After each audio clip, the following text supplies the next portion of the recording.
Hello, everybody. We did it. We're live. It's so nice to see all of your beautiful faces through the screen. I'm Naomi. I am joined today by who? I don't know. I don't speak words. It's 9 p.m. Joined by our host, Chris Lord. Chris, how are you? I'm good. I'm really excited. So glad to be back. It's been a long time, but it's the best time, I think.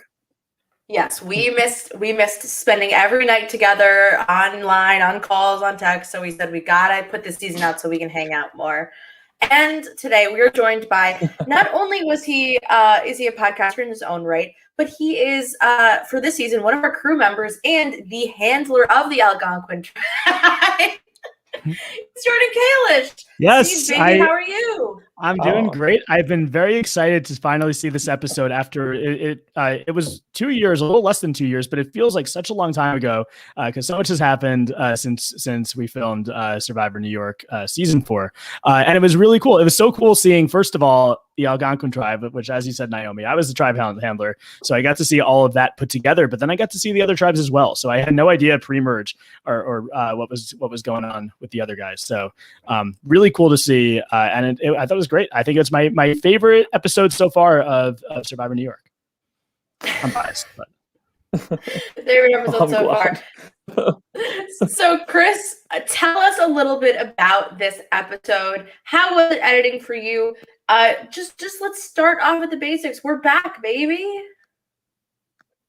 Yeah, I mean, well, it's definitely important, I think, to note for people like watching. Like, we don't know anything. Like, we don't know the full story until these episodes come out. Like, I didn't know anything that was happening this entire season until really like putting it all together. So this episode for the players is really like learning so much information that they never before. Yeah, we're back. This is a new season. It's veterans versus contenders, which means 9 people who have played live reality games coming in, and 9 people that have never played reality games before. And they're sort of building this new society on each tribe. They're divided 3 of the veterans and 3 of the contenders on each tribe, and they're trying to make it work. The experience definitely shows in the episode, I think, multiple times. And I think the twist kind of shocked people right from the beginning because the night before the game had started, some people had discussed this, like if they had played and if they have not. And there was a few people that definitely lied. So it was a really fun twist, I think. And Naomi and I, we've discussed it a few different times about how this was to help basically squash any potential pre-game relationships right off the bat, to tell all the players, like, okay, these people have played games before, they may know each other, and it was sort of to make a very even playing field. And I think that for the most part for this entire season, you'll see that it was a very even playing field. Yeah. So Jordan, I want to know what your take on this twist is. If you were playing this game, what would have gone through your head if you found out this twist at the start of the day? So I think for sure, you had the sort of the night 0, which you don't get to see, but it's when all the players are sleeping in the tent the night before the game and everyone's arriving. I do think I would have been very honest about the fact that I had played 2 seasons of Survivor Brooklyn South before that. And I would have, I think I would have been honest about everything because, it's the kind of thing where even if you don't know any of the other people that are there, people follow these games on Facebook. People follow, these games if there's episodes and stuff. So it's very easy for there to be someone that you don't even know who knows your background. So I think I would just go into it with honesty and be like, yeah, I played 2 of these games before, or actually 3, because I don't like to count the Central Park one because fake medevac is bullshit, but whatever. But anyway, yeah, I think I would be honest about it. And what I think you guys did really well in terms of splitting up the tribes, I think it would have been very easy to do veterans versus contenders, 9 people on one tribe who hadn't played before, and 9 people on the other tribe who had played before. And I think you sort of run into, first of all, potentially inequitable tribes where you have people who have played these games before, they sort of know what to expect. They may have sort of run the table in the challenges, but I think even more importantly, you would have gotten on the veterans tribe. I think a lot of people who had played before sort of in these pregame alliances, and I think that would have been such a big part of their story. But here you have three on three versus three on both tribes. So I think that created a really interesting dynamic that I think did sort of play into, not necessarily the vote, obviously, because there wasn't a 3-3 vote, but it did play into some of the dynamics early on. And it could be like, yeah, nobody has a majority. You can't just say, oh, we're the three newbies, we're going to run the table because the three veterans have the same people. So I think it would be interesting if like CBS Survivor, if they ever did a fans versus favorites again, were to actually mix up and have one tribe of like half fans, half favorites, and the other tribe half fans, half favorites, and see how that dynamic works. And George Nicolaitis, three of my favorite people. Hi, George. He is one of my favorite people too. So that he's another tribe handler on that season. Yes, George, the handler of the Lenape tribe. And Kalish, I think you bring up a great point. And also an interesting fact is, like, because this is an 18-person cast, if we did do tribes where it would be veterans and contenders, there would be a gender imbalance on each tribe. There would be 5 women on one tribe and 4 men on one tribe, and then 4 women on one tribe and 5 men. And that also doesn't feel like something we're sort of aiming for when we make these games. We want you to have like an opportunity to be in a sort of balanced environment. And then you'll notice, if you look at these sort of tribes very closely, we've split up the people who have prior relationships. So Emily Paddock and Sarah played Survivor Michigan, not together, but they played it, and they played Survivor Buffalo together. So we've split them up. We split up Alejandro from just anybody he knew from Brooklyn South 1. We split up Kai from Emily F. So we also utilized the 3 tribes to spread the relationships out as much as possible in order to basically create an opportunity for everybody to be forced to make new relationships. And I think it works out perfectly when you look at this season as a whole. I don't want to spoil too much, but very, very often do people just connect based on who they are and not because they know each other. So I'm glad that we went this way. Chris, first of all, do you remember that you switched the tribe names last second when you announced them? This is my favorite bit, is that Orange was supposed to be Muncie, and then you announced it differently, and then we had to just go with it. I don't remember that at all. Did I do that? I can back Naomi up on this. I had so I was the Orange tribe, the Algonquin tribe handler, but all my pregame material, it said Muncie tribe, Muncie. And when you announced the tribes, I was like, am I on the wrong tribe? Am I the tribe handler of a different tribe and I've been with the wrong tribe like before the game? But no, it was just the names that got switched. And honestly, like, I think in everyone's heads, like, everyone's calling it like orange, blue, and pink anyway. But it was a funny way to start the game. True. It sucks because it's like in these games, it don't even care about tribe names. They really just say like the color of the tribe and that's it. Yeah. But like I said, there's new things you're learning every single day. Like, that's something I completely forgot about up until that point. But that's hilarious. That's one of my favorite memories, is that you said it and I'm just standing there and I'm like, okay, I guess the tribe names are changing. After I've like printed out like truly pages and you should have just like nudged me. No, I didn't want to interrupt. You got it wrong. No, I was like, but I do have to say, it works. The change works. Yeah.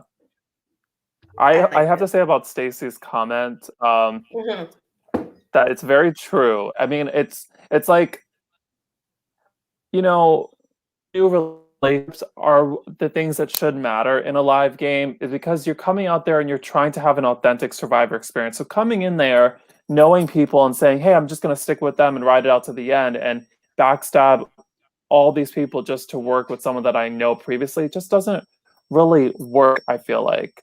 And I think that a lot of people can rely on that, but I think it makes a real good game player if you don't have to rely on that.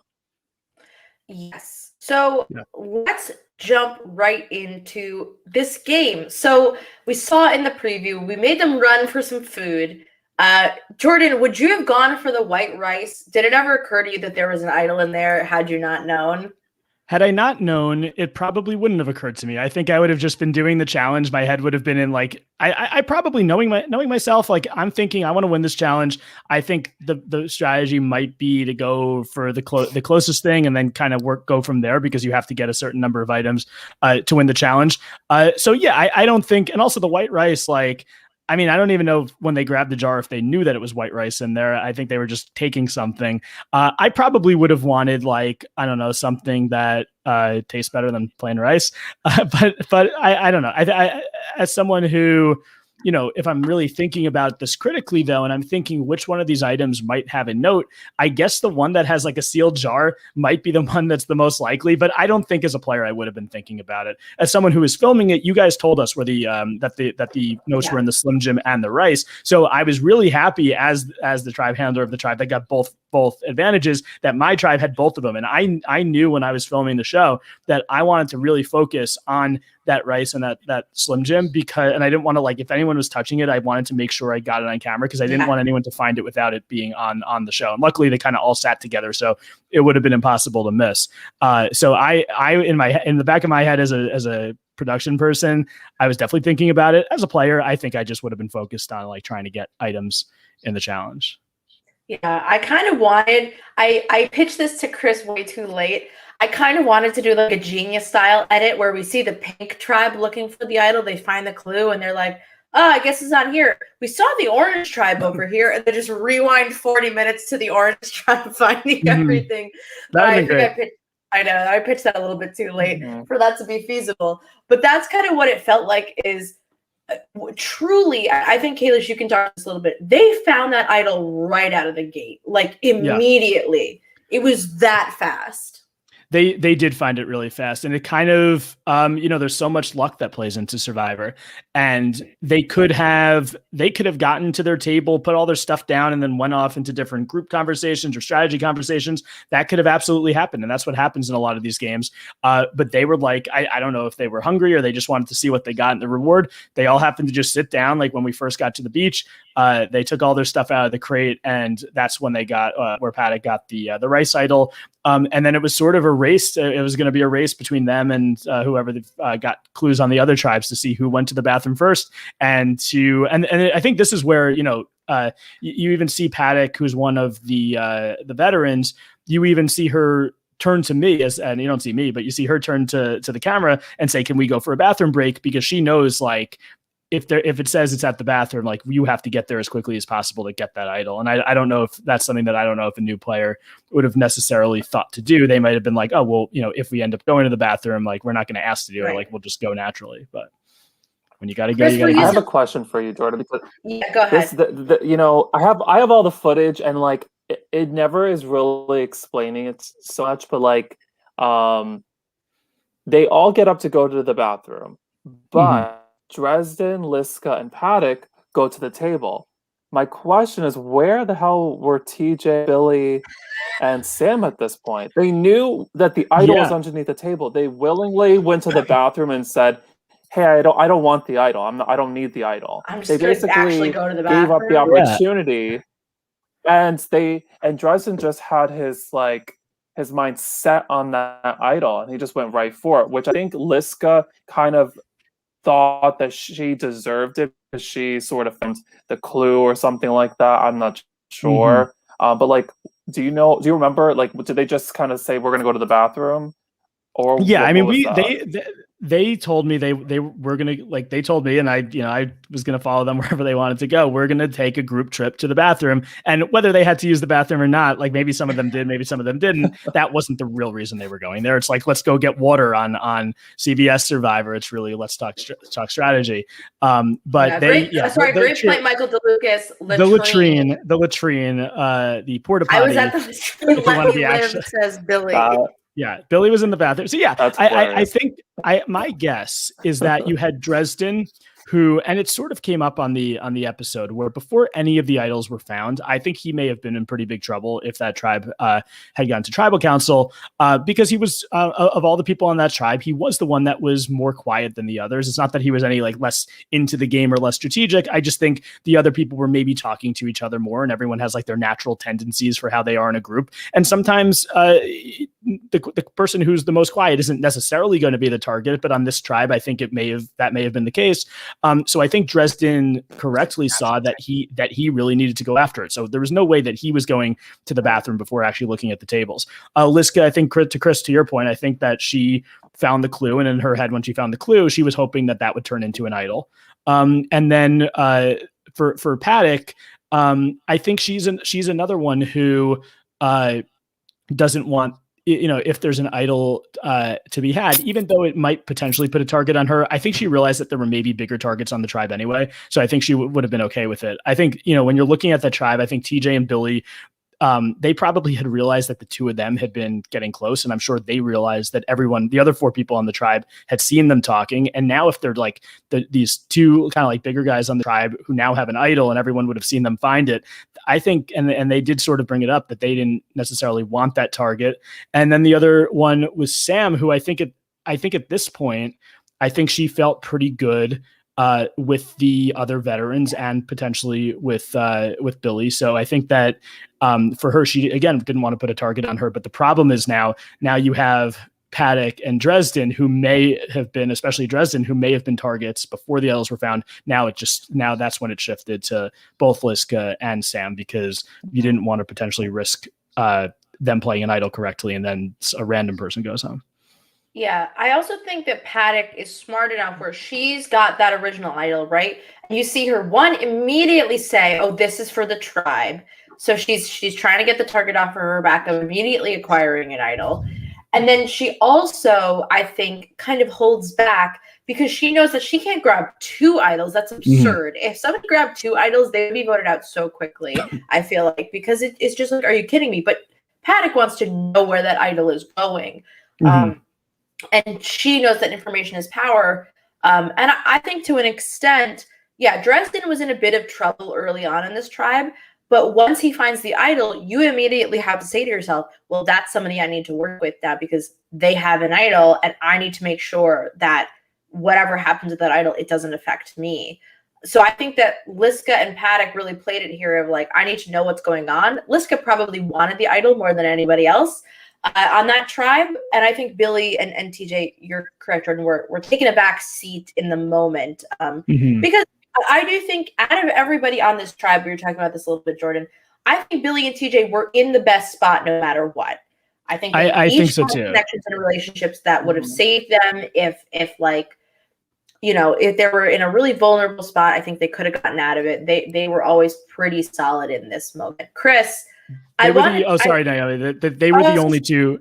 They were the only two whose names never even came up in conversation. And Paddock was a lot less seriously, and that was very early on, and it never actually gained traction. But obviously, Liska and Sam's names came up, and Dresden's name came up. Those two never had any heat going into that first tribal council at any point. Yeah. So, Chris, I wanted to ask you, were you surprised at how quickly this idol was found? Did you expect that within seconds of giving the food to this tribe that like an idol would be found and another idol would be found 5 minutes later? Well, the first thought was like before the game started, I was thinking, well, we have to give them food and make it seem more survivory that they're going to be rationed. So that's where the rice came out. I wish I bought large white rices from this Chinese food restaurant the night before. I wish I had bought in 3 because it would have hit the idol. You didn't cook it, Chris? A little bit more, and they would have. I didn't cook it myself. I just paid for it. Oh, I thought you cooked it. So I'm disappointed now, Chris. I'm sorry, but I think she found it so easily because it was sort of noticeable. If we had maybe a third box, then maybe it would have been a little bit harder. After a little bit more time of eating the rice, they would have found it. Wait, sorry. Repeat your question really quick. I'm like losing my train of thought. No, it's okay. I think were you just surprised? And George makes a good point. As hosts, you want those idols found. And not only that, Oh well, yeah. we want those idols found on camera. We want Okay, them finding that clue. yes. I remember. Well, the Right, thing so we is, gotta have A+ I didn't tribe find members. out about the idol. I didn't find out about the idol like on my own. Obviously, I think Jordan had told maybe you, and then everybody in production sort of found out about it, and it was like a wildfire moment. Like, oh my God, Orange has 2 idols. Like this is huge, Yeah. and it happened so early. I mean, we got to the beach, we did the challenge. They went to their tribe camps. Maybe an hour later is when we had the immunity challenge, but within the first 20 minutes, both idols were found. And I actually have footage. They walked down the beach. Jordan filmed them walking down the beach. They were chit-chatting for a little while. They stood around. They talked about each other's lives. Sam mentioned like she had a dog. This was never put on the first episode. They just kind of got to know for a moment, and then Jordan sort of guided them back to the table. And as soon as it hit the table, they grabbed the rice, and the rest is history. So it is surprising that it happened so quickly, but it's actually really, I think, exciting because you don't get to see so many idol finds in live reality games. So that's why it was really fun. Yeah, and so Michael DeLucas has a great point here, which is a tribe of about 5, 2 people having idols. Billy and TJ went from being in a good spot to a scary spot. We'll talk about that a little bit more as we get to the elimination portion of this game and you know who should have done what. But it's a good point to bring up. But let's talk about the other tribes. We love our little orange friends, but let's talk about the pink tribe, Mossy Muncie as they're known. This is such a fun group. I think probably the most like positive of the whole groups that we put together. They are so sweet and energetic and like really excited about playing the game. Chris, what did you love about getting to watch the Muncie tribe this episode? Because they were really fun. They have strat chats. They're cute. They're wearing sunglasses. They're having fun. Yeah. Talk to me about the pink tribe. You know, I have to say, know exactly who picked out the tribes, but I feel like the tribes are just so good. Like, you really have 6 completely different people on this tribe, and they're from just different backgrounds, different experiences. I mean, I think all 6 of them were in their 20s. Maybe one person was like 30, 31. So we're kind of similar in age, all of us. But I think it was really cool to see who was meshing with who, thinking about. I think Alejandro's experience will lead him. Like, a lot of people know that he's a good player, and that energy. So he sort of is like the tribe leader. And Emily and Davey seem to be like right there to like be his like little army. But yeah, I feel like they didn't really do a lot of strategy. They were really together for the most part. And I think that's what's hard about these live reality games. It's like being able to break apart and like speak strategically.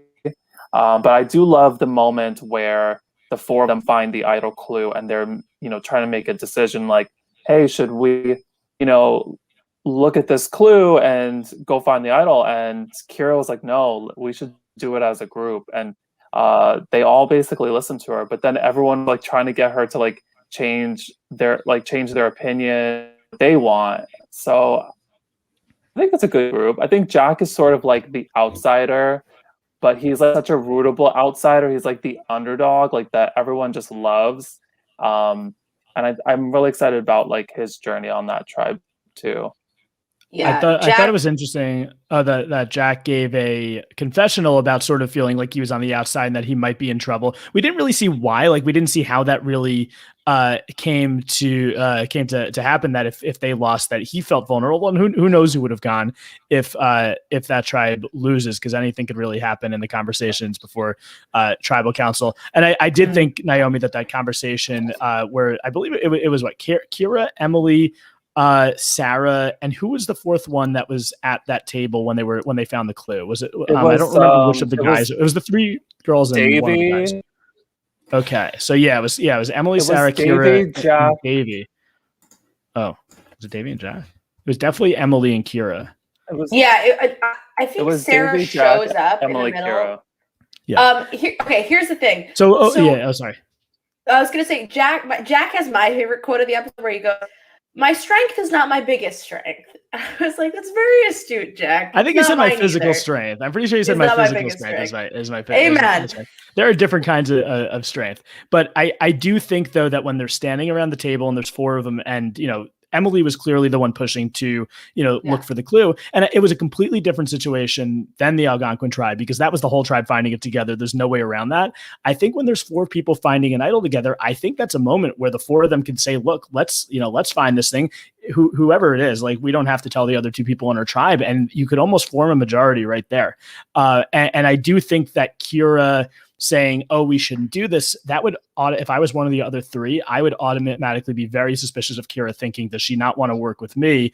And I think that even if Kira didn't want to do it, I think she should have gone along with it, because it's sort of, you don't want to be the one out of four people who's an outlier saying, like, we shouldn't form this bond right now. I think it almost is reminiscent, like a lot less drastic, but reminiscent of Penner saying, oh no, I don't want to be in this final four deal with you guys. I think you sort of always have to say yes, even if it isn't necessarily what you want to do. And then if she doesn't trust those three, she could always go to the other two people in her tribe and be like, look, these people think that I'm with them and like we found an idol clue, but let's actually find it together. I think that could have maybe been beneficial if she didn't really feel good about that group.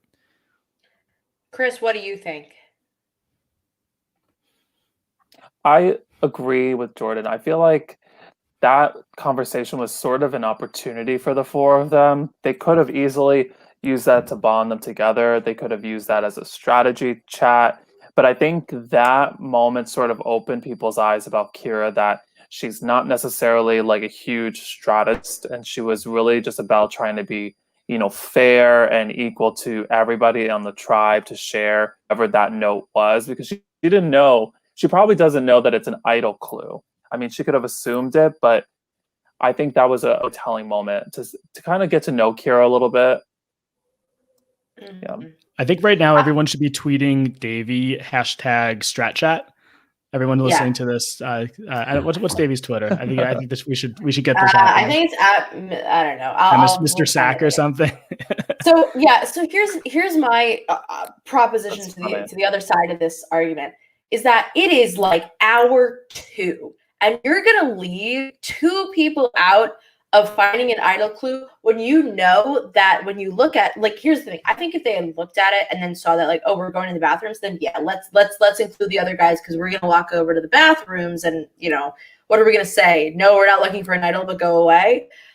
So I think that, like, you should maybe open it with that foursome and then say, oh, well, we can kind of include everybody on this. We need to find this idol, but let's help each other. And then go from there. I think when you disinclude somebody, especially somebody, I think, because Alejandro wouldn't be there, and I'm pretty sure I was filming Alejandro's confessional at this moment in time.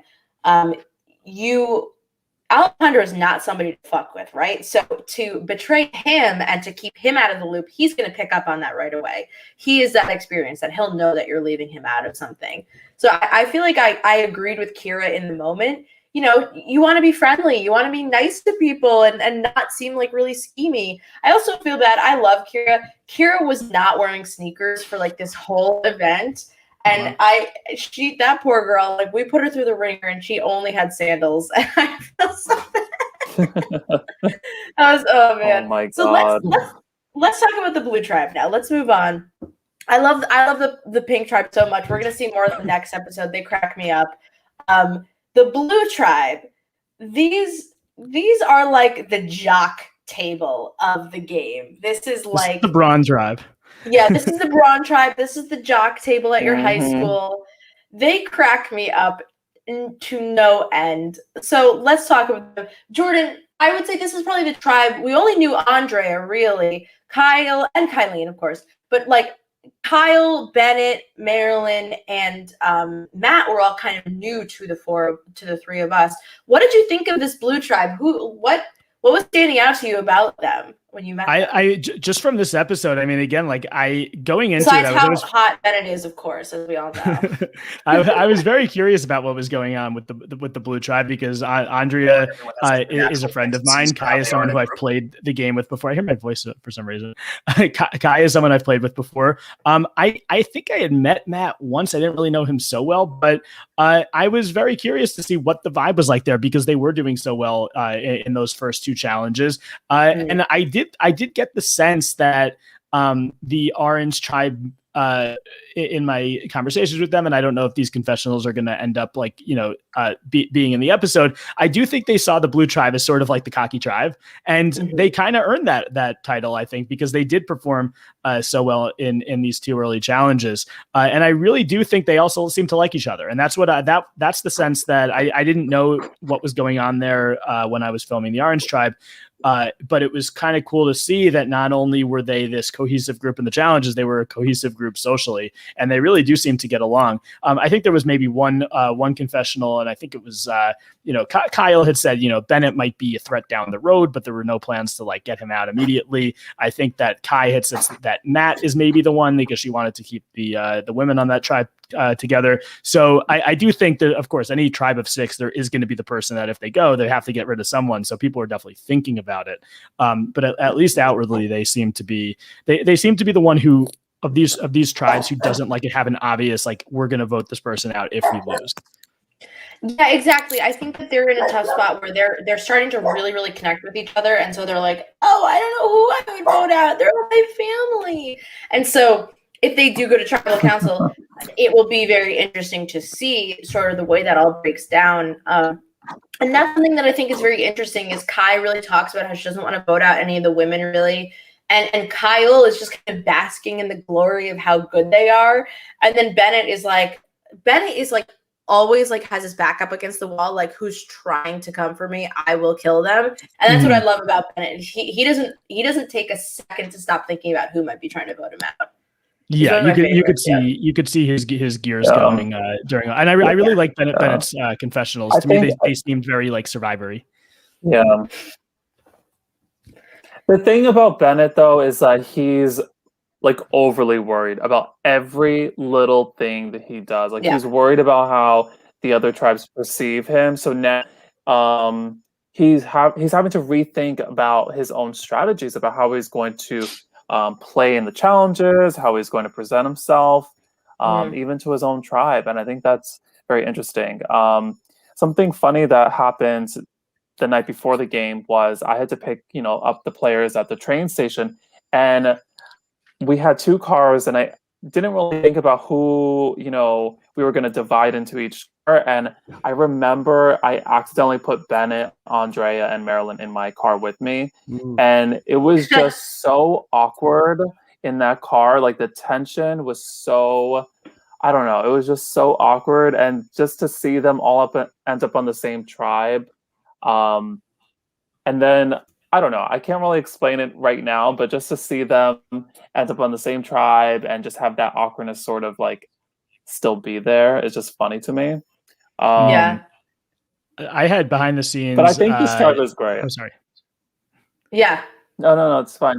But I have to say, Jess's footage of the players was so beautiful. Like that shot of Kyle stunning. And Marilyn and Kai. I mean, I know exactly where she did that on the beach. Like I saw it yesterday. I was like, damn, Jess did a good job. I mean, this looks very Survivor to me, and I'm super impressed by that camera. Yeah, it was really hard for me not to use that shot for every single Blue Tribe's opening image of like their Survivor thing, because I was like, you got to mix it up a little. But they all looked so gorgeous that I was like, I feel like I have to use this. Well, Jordan, what were you going to say about behind the scenes? Oh, I was going to say that my car were 2 people that were on different tribes, and the people that were in my car were Billy and Davey. And I actually got just, you told us like explicitly, obviously no talking about the game, but like you said I could basically like, ask them questions. So it's not a super awkward 25-minute car ride. Yeah, so I was asking them about where they were from, and I knew they were from New York City, and that's why I was picking them up from the train. But I did get get a good vibe from both of them, that they were both really excited to play. I sort of had, since I ended up having Billy on my tribe, it was kind of cool seeing him go from like this very, preliminary portion of the game where he's just getting there to now being in the game on a tribe and in a pretty good spot, at least to start out. Yeah. Well, let's talk about what the blue tribe gets, Chris, because they get essentially, it's not a slide puzzle like they hypothesize. They get the look at what the puzzle will be, which is, our logo. So they got their very first look at what that puzzle is going to be. And I do think it really helps them. And Bennett, I think, makes a very astute observation, which is that the puzzle is always the equalizer. So now we have an advantage in the equalizer. We should win this, no problem. Chris, what was your thinking behind, giving away this advantage at the end of the reward challenge? And, do you think that the blue tribe even needed it? I mean, they were far ahead of everybody else anyways, but do you think they needed it to win? Well, I don't think they needed it at all. I mean, the thing about the puzzle was I had two options. Either I could have made it a slide puzzle. I knew from a production standpoint that a slide puzzle with 16 pieces, it's not 12 or 8 or 9 pieces on like a standard slide. This is a 16 slide puzzle. That could have been time consuming. And to film 30 minutes of a puzzle, it's a lot to have to get through. It's a lot of time sort of wasted. So that's why I opted for the easier portion for that type of puzzle. If you look at Survivor New York Season 2, we started the game out with the reward challenge, winner got advantage, and same thing sort of for Season 3. So I thought, let's bring it back for 4. A lot of these live reality games I've noticed, the first person voted out only gets to play in one challenge. And it's not that great. You want to be able to give some of these people the full experience. So I think being able to start with the reward challenge and then an immunity challenge, at least the first person voted out gets to have a little bit more experience than a normal live reality game with just one challenge. But yeah, I think that the puzzle was pretty easy, especially for Andrea and Mary, especially this type of puzzle. And I think they could have won with.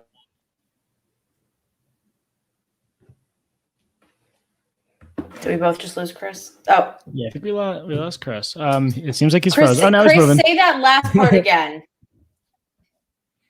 Can you see me, hear me? Yes. Just say that last part again. Okay.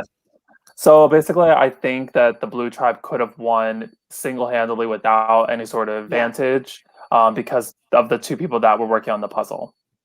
Yep. Absolutely. Andrea and Marilyn are very smart. They do not need any puzzle help. They got it down. And I think that Marilyn, and she'll talk about it a little bit more later, and Andrea to an extent, the greatest strength sometimes a tribe can have is people who know what they can deliver. And what's great about Andrea and Marilyn is they know I'm good at puzzles. I'm not good at running. Don't make me run. And so like they're very helpful to their tribe where they're saying, when you not only know that somebody can only do the puzzles, but can deliver on the puzzles, that's great to hear. Stacey, I feel like a bunch of strangers showing up and then being put in a car and blindfolded will terrify them. And I would like people to have a pleasant first experience with Survivor. Yeah. As the driver of the car, I would not be pulled over with someone blindfolded in my back seat. I was just thinking the same thing. I've played so many games where they blindfold you, and it's like so awkward just sitting there in a blindfold for like an hour and a half. To be fair, if George is there, I spent a lot of the first portion of Brooklyn South 2 blindfolded at a table by myself, but at least I wasn't in a car going somewhere. Oh, I remember that. Yeah, exactly. Well, so it's just I think that we could talk a little bit more about day 0, because what day 0 is to us is you only have 48 hours of gameplay. Let's get the social game going early. Let's let you meet people. It's a lot easier when people know each other's names sort of off the bat rather than meeting people and shaking hands and saying, oh, what's your name? And then in the confessionals for like 5 hours, like, I don't remember that guy's name. I feel like it's much more useful as a player to get to know everybody without knowing what tribe you're on. Because it also opens up, I think what we see a lot of games suffer from, rightfully so, you stick with what you know, is people don't want to vote outside of their tribe lines because they're worried about flipping to somebody that is completely unknown to them. So what we try to do when we have a day 0 is open up the floodgates early and let people sort of be available right from the get-go. And I do think that Deleuze has a great point, which is like, speaking of which, Sarah has a big target sort of looking at Emily, because Emily loves to talk about all of her past knowledge in the game that she's played. Jordan, what did you think of this scene? Because this is one of my favorite scenes in the whole first episode. I really like this too. I think potentially maybe, you know, once we get to see more of the Pink Tribe, maybe this is something that could potentially affect strategy later on. I mean, again, I didn't really see what was going on with Blue and Pink, so I don't know what the like intricacies of their conversations were like. But I do think that Emily was one of the people who on day 0 said she hadn't played a live game. And then, you know, the game starts, you have the 3 people on each tribe who had played a live game step forward. So that was already exposed as a lie. I almost think what Emily was doing here may have been an overcorrection of saying like, okay, not now they know that I played live games. Not only am I going to be the person who played live games, I'm going to be so open about how I did in those live games. She talked about what place she came in, and she came in 4th place in Brooklyn South too. She talked about that. She then, I think, wanted to maybe get in front of it, even though she sort of had failed to get in front of it because she already got caught for the lie. And I don't think this is necessarily a bad idea. I think that she, if you're someone on the tribe who seems open, who seems willing to strategize, I think a lot of times tribes are looking for that person who's going to step up. It could be a double-edged sword though, because if you're sort of getting on people's nerves, and I don't think Sarah was saying that like, oh, Emily's being annoying. I think she was just like, Emily seems smart. She's played before. She, you know, clearly is okay with being the leader. She might be a threat. I don't think this was Sarah necessarily saying we have to get rid of Emily if we go to tribal council, but you know, it could be, it could be the seeds baby of something, down the road if you know, she were to keep doing that for other challenges. But again, I kind of think in a live game, in a game that's quick, I think if you're looking at someone that you want to vote out, voting out the person who's putting themselves in that leadership position isn't always the right move. I think sometimes you want that person. You can maybe hide behind that person. Yeah. So I think that what I love, and Chris, I'm dying to know what you thought about this because this is obviously your first look at it.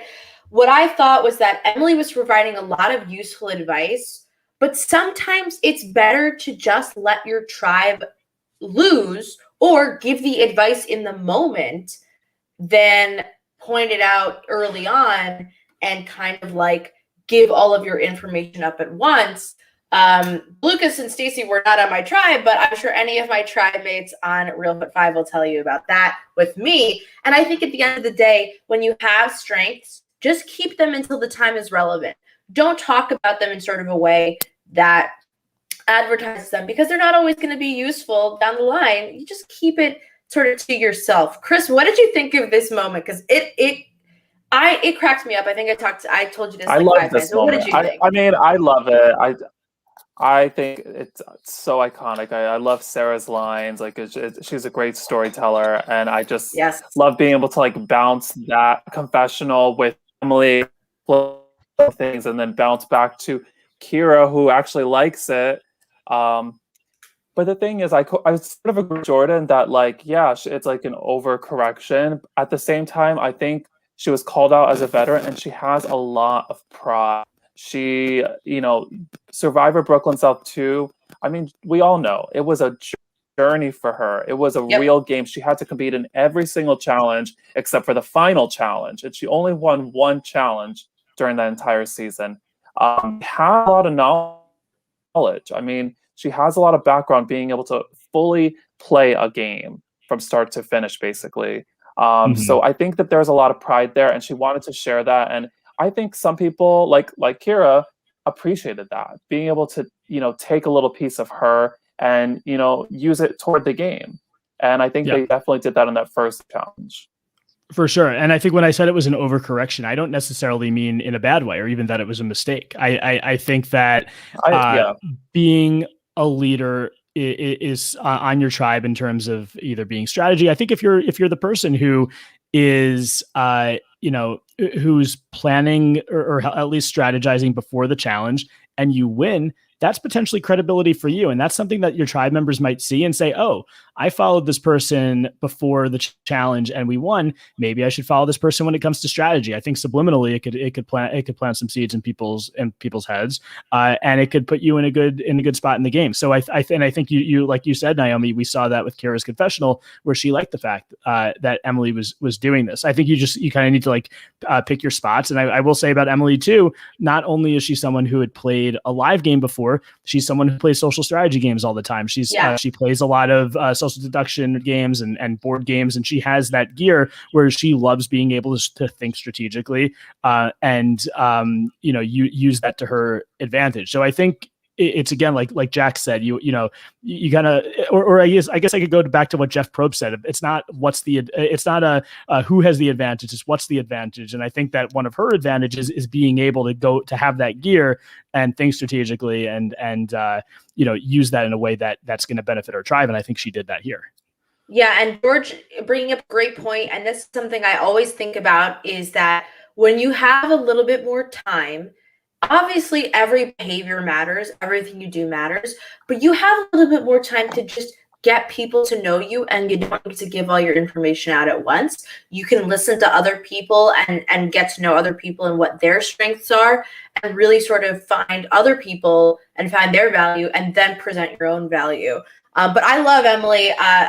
Emily and I have been friends for a long time, and like watching her sort of have this really tough road in Brooklyn South too. I knew that she was thirsty for success, right? And that's what we see her. She doesn't even want to tell her tribe that she's lost a tribal immunity because God forbid she loses another one. That's what I love about Emily, is she's like, I'm not even fucking risking it. I'm not telling a damn thing until I know that we've won this challenge. So I love Emily for that. And let's also talk a little bit about the Blue Tribe, right? Because they're so excited they won their challenge. They're all feeling good. But the Blue Tribe does not find their clue. This is the most interesting part of the episode to me, is that the Blue Tribe, we gave everybody their food at the same time. We said, here you go. And we put a little clue in the box and nobody finds it on Blue. This was my favorite thing about the whole episode, is that for some reason, the team that's so successful doesn't occur to them to check the box. Jordan, were you surprised by this? I didn't even know that until you just said it. I thought that, I mean, I knew obviously the orange had the rice clue, and I knew that we had the Slim Jim one. I didn't realize at the time that the other tribes, or maybe you told me and I've forgotten, that the other tribes were going to get the clue to the latrine one. I thought it was just going to be kind of like a lucky thing of who pulled the Slim Jims. But the interesting thing about that too, I am surprised that no one on Blue found it, because you have a lot of people who are big Survivor fans who I'm sure, maybe the thought went into their head that there could be a clue in one of these food items, because like, why else is there this reward challenge, besides of course that you don't have any other snacks for the rest of the game. So it is important to have food. But yeah, that does shock me. And also Blue, this would have been interesting if they had done the same thing that Orange did. They put their stuff down and like Orange takes that little walk and then they quickly found the clue. If Blue had found their clue at the same time or a little bit quicker, they were the closest tribe. They were in those picnic tables, right? I think they were in the closest tribe to the latrines. Yeah. And this is the most I've ever said latrines they were. in 1 hour. So I think that would have been a game changer, where maybe someone on Blue would have found it because of geography. Yeah. And I will say that we will see somebody come across the clue very soon, but within this like first hour and first sort of challenge block, they don't find it. And I thought that was always really interesting, is that for some reason the Blue Tribe is the one that it doesn't come up with. And I really love that about them, is that they're so kind of cocky and they're like, oh, we're winning. And then they don't even check, even though they're a bunch of super fans, nobody decides to check the reward challenge basket for goodies. Chris, talk to me a little bit about the Blue Tribe. Fun fact about that. Well, the fun fact about the crates was we actually, didn't let them take their crates right from the reward challenge. We held on to them because we decided to take the clues and decide which box it would go in each of their crates. Because if we had done it in the way where we just randomly picked certain items, then one tribe could have had 3 clues or 2 clues. So what I did was I made sure that they went to the camps, to one item from each of the crates, put it, we shipped them with the tribe handlers to the tribe tables. And I mean, all 3 items were obviously opened. So that it was opened. The blue tribe who didn't find theirs is in the box of Pop-Tarts. So maybe they'll find it. Maybe they won't. Yeah, and Well, what flavor Pop-Tart? Is it a good Hear me, I flavor don't or a know, bad flavor that nobody's going to look through? You're lagging a little bit, Chris. But we heard what you said. It's a store. Yeah. Okay. It was it's like a store strawberry. brand Pop-Tart. So it's okay. Yeah, I think it was something like that. Interesting. I wonder if you went with the actual Pop-Tart brand. I wonder maybe if they would have found it quicker. If I'm on the orange tribe, that's my point. I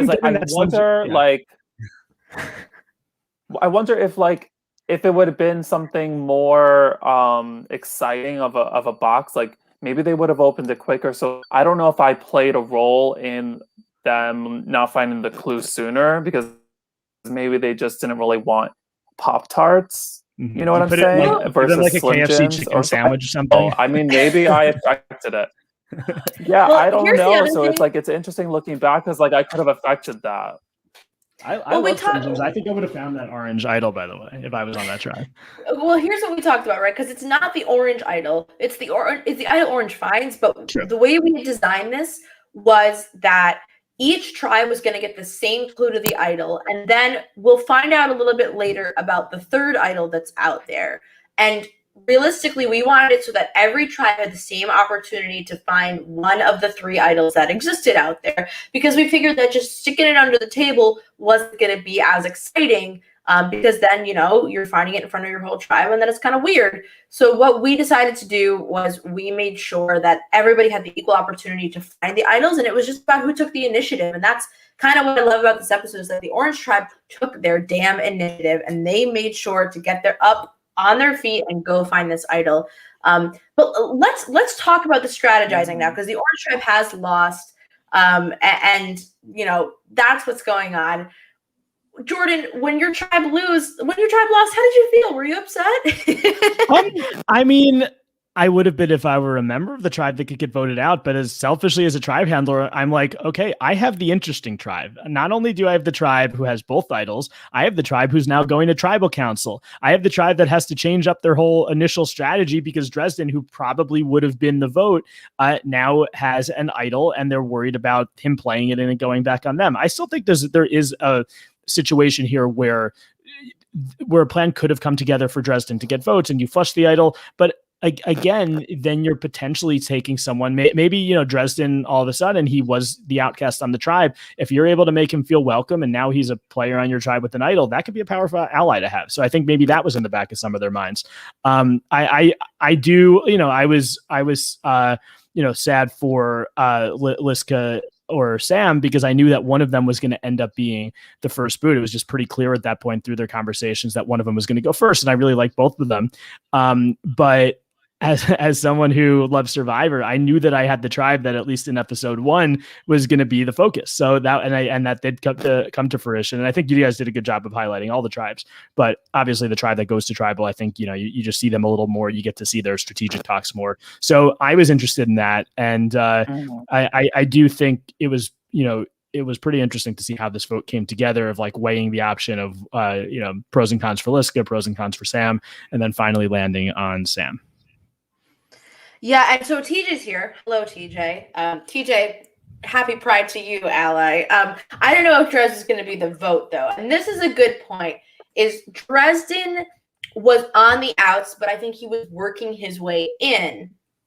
As soon as he found that idol, I think it was like, he's not going to be the vote out. But I do think you're right, Jordan, is if they really wanted to. This is a group of schemers. I think TJ and Paddock for sure. Billy's, his own org genius brain going at all times. They could have schemed to get the idol flushed. But I think they all kind of recognize that it's better to know where the idol is than put it back into play and risk the other tribes finding it. And George makes a good point. Not a lot of room to hide in a tribe of 6. Chris, when you saw this tribe lose, did anybody come to mind as they might be in danger for you? When they lost, my initial thought was that Liska might have been the vote. I only say that just because I know Sam from playing Survival Challenge, and that she's very physical. She's a country girl. She camps. She's very strong. I only know Liska so well. kind of based on the experience that I've, seen her in the challenges so far, that, Jordan had told me. I remember specifically Jordan saying, like, it's definitely Sam or Liska going home. There's at the moment which one it's going to be. But I was surprised. I was very surprised that they chose Sam over Liska, because looking back, like, I don't know what would have been the pro or con versus either or, because I think that they both served a similar purpose game for the tribe. I think they're both strategic, they're both smart, they both have a good survivor. His uncle played Survivor, Sam has played Survivor many times, so I was surprised. Yeah. I do think that first of all, I do think actually Sam and Liska started strong out of the gate, and I don't think either of them really made a big mistake to get them into that spot. But like George said, it is hard to room in a tribe, hard to hide in a tribe of 6. It has to be somebody. You have Billy and TJ, who had this pretty strong bond, and it wasn't like the other 4. I don't think it was unlikely, I think, for the other 4 to then say, let's get at Billy and TJ, because other people had strong bonds with Billy and TJ. And one of those people, and I remember, TJ and Liska had the history teacher thing in common. Liska and Billy had some good talks early on before the idols were even found. So I think it almost went back to that of like, Liska had made those bonds, and even though she was in a tough spot, I think the bonds that she made very early on in the game, potentially saved her there. And it's not that Sam wasn't making those bonds.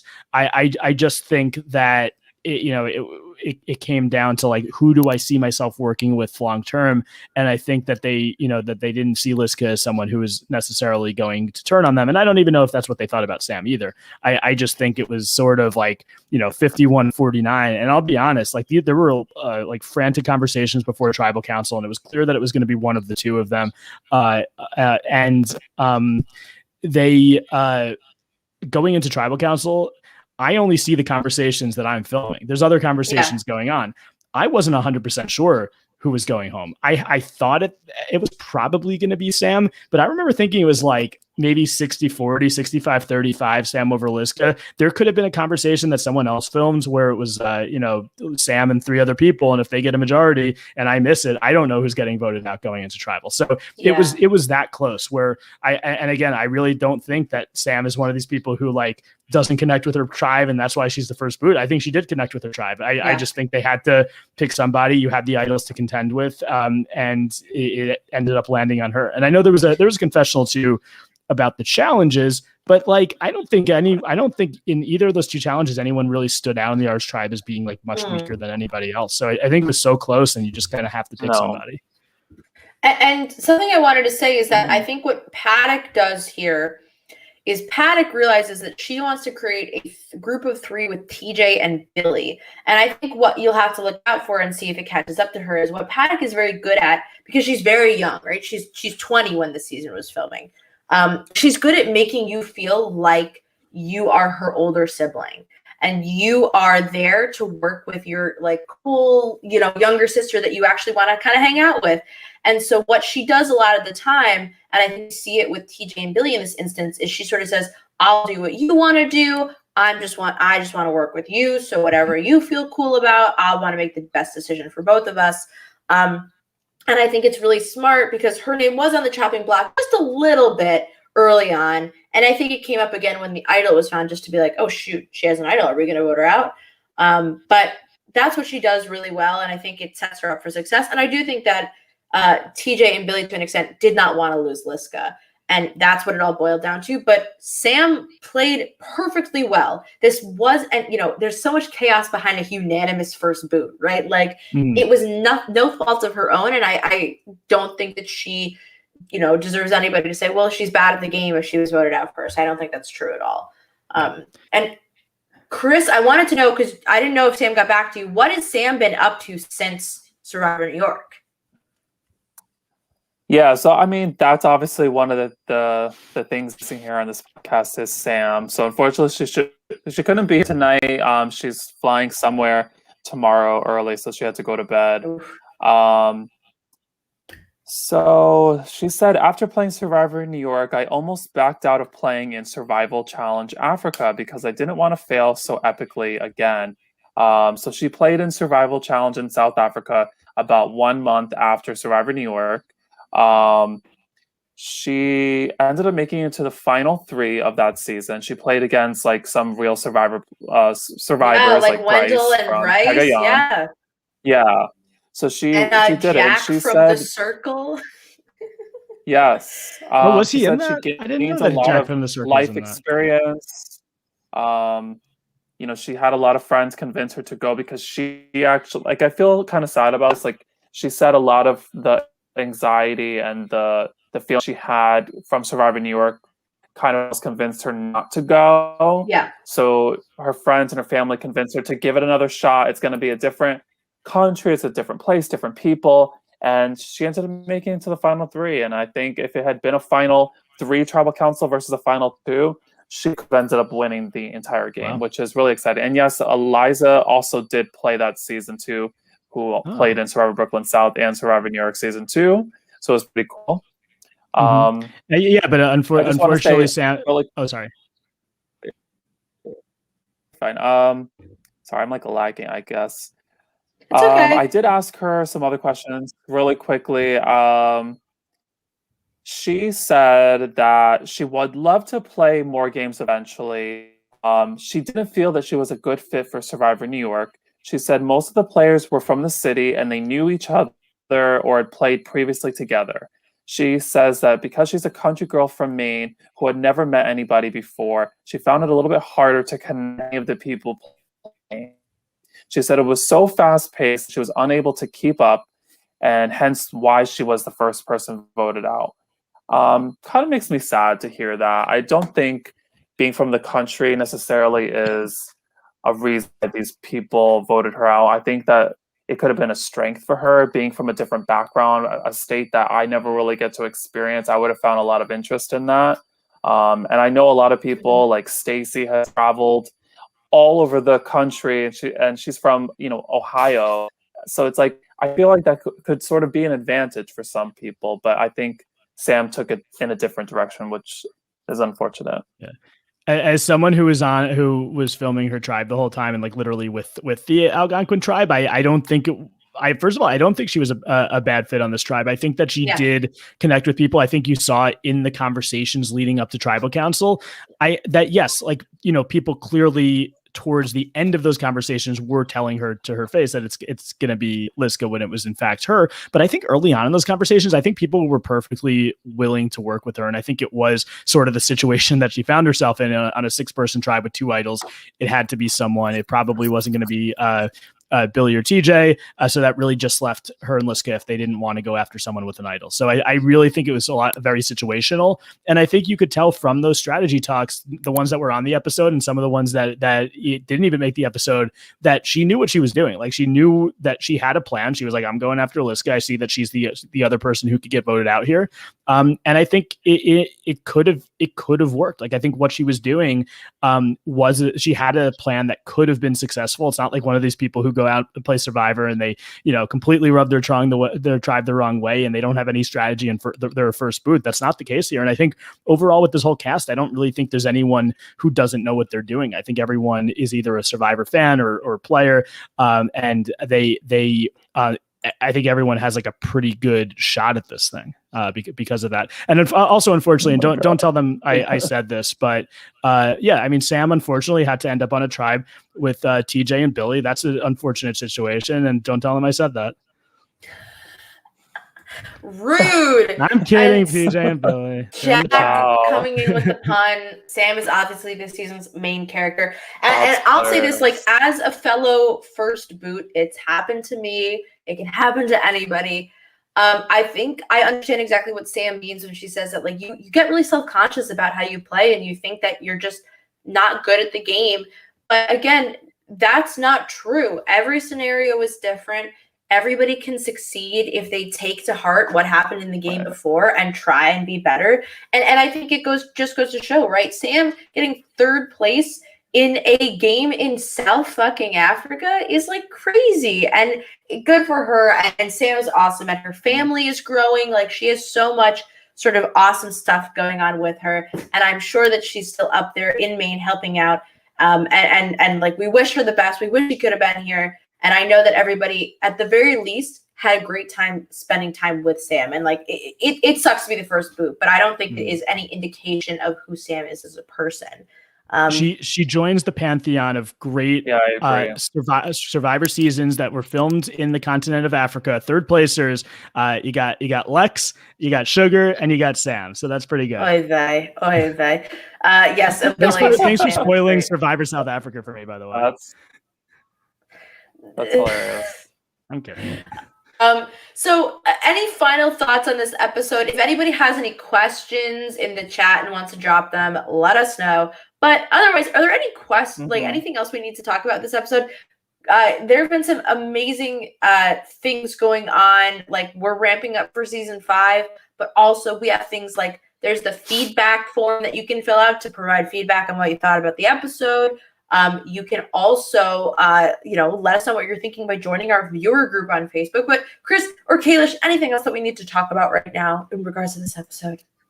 I think we've about the preview for a quick moment. So the preview for next week is a very fun challenge. They have to dig in the sands looking for puzzle pieces. And in that sand is a little fun little idol clue. So we'll see a little bit about that next week, I guess, or this week. It's a really fun challenge and fun watching it back. There's a lot of highlights. Yeah, I think we have to talk about Paddock's voting confessional. Of saying kind of assimilating into her tribe by looking all downtrodden like the rest of them, but really she was excited. And Michael DeLucas brought it up, where she goes into her voting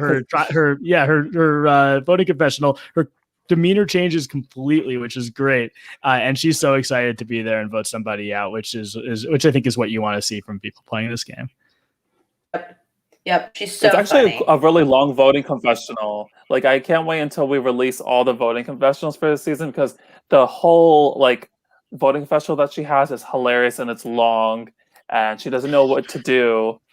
It's so good. Yeah. Paddock, as always, delivers. I can't wait till we have a truly hour and a half long voting confessional video that I'm gonna have to fucking get it. So I can't wait for that.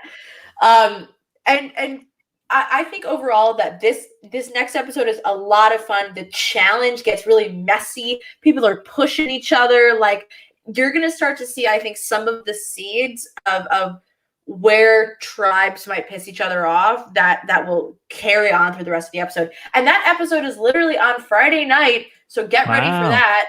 And then we will be back to speak with the tribe handler from that losing tribe and the eliminated player on Wednesday at 9 p.m. next week. So 8 days from now. So I might be back. We don't know. We don't know. Could be 1 in 3 chance. 1 in 3 chance. Yes. And I think can't wait to see what happens next. I'm hoping not Flushing and Idol doesn't come back to bite Billy and TJ in the ass. We'll see. If Billy and his dad will make it through this episode upcoming. So make sure a couple things going on. First of all, give Live Reality Games a like on Facebook, because at 500 likes, they are doing a giveaway. Also, happy Pride to everybody. We are such an amazing community. I love the Survivor community. We also love all of our players who are part of the LGBTQIA community. And we are so happy that this is the month that we get to start airing again. And it kind of all coincides. It's very cute, very planned, definitely planned. And last but not least, make sure to subscribe to Survivor New York on YouTube. That's where you'll get everything. We're on Instagram, we're on Facebook, we're everywhere and anywhere. Give us your feedback for this episode and every other episode. We'd love to hear it. And then George says, Jordan, plug the trivia. Jordan, take it away. Is this allowed, Naomi? Because I know Right. Naomi likes to shut down plugs sometimes. But George Nicolaitis, who's the host of Survivor Brooklyn South, and I, we are hosting on Friday, June 11th. We're hosting another Survivor Trivia Night and Q&A. This time we have two great guests. We have Karishma Patel and we have Elaine Stott from Survivor Island of the Idols. They're going to be joining us. You have a chance of winning money if you do well in the Survivor Trivia. And even if you don't win money, you could win an autograph. And even if you don't win an autograph, you'll have a chance to win, to have some time asking Elaine and Karishma some questions. And you check out my Twitter at Jordan Kalish. On my pinned tweet has all the information for signing up.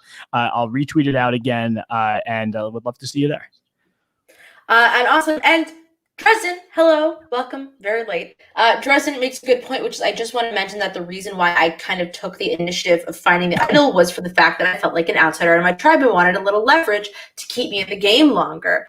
And it's a very good point. And Dresden, I think we knew that that's what you were going for. I also think that Dresden was a very big fan and knew that he wanted to find an idol right away. It's on if it's on your Survivor bucket list and it's within reach, go for it. Yeah. So that is something that I really admired about Dresden, is he said, "Eff it, I'm not waiting for anybody. I'm going to go get that idol. Watch out." I think it's very easy on Survivor to end up in a bad spot early on, and I think that's what like I was saying, that's sort of where Dresden was in those initial talks. Right. But it's hard to sort of turn that around and do something to change your position, and I think that's what Dresden did. So it's tough to it's not hard to get in that spot. It's hard to get out of it, and I think finding the idol there and making sure he was the one to pick that thing up, potentially turned his game around, and he wasn't out. Who knows who would have been out first? It might have been him. Might have still been Sam, could have been Liska, who knows? But it wasn't Dresden, and I think it's partly because of that. Exactly. Okay. Well, thank you guys so much for tuning in. Thank you to everybody who watched this episode. We're almost at I think we passed 700 views, and it's only been up for like half a week. It's crazy. Wow. And I just want to say thank you to everybody who watches. And congrats to Chris for making an amazing episode. You worked so hard, and I cannot wait for season 5 to happen. I cannot wait for this season to air in completion. And thank you, Jordan, for being here. Thank you guys so much. I love doing this. I'm so glad we're back in action. Thank you, Jordan. Chris, any final thoughts? Anything else? No, I'm just excited for everyone to see everything that I've poured my heart and soul into. So I'm excited. I think it's such a fun journey. I'm so excited for everyone to just see it. Yes, I am too. Happy Orange Tribe, best tribe, baby. Let's go.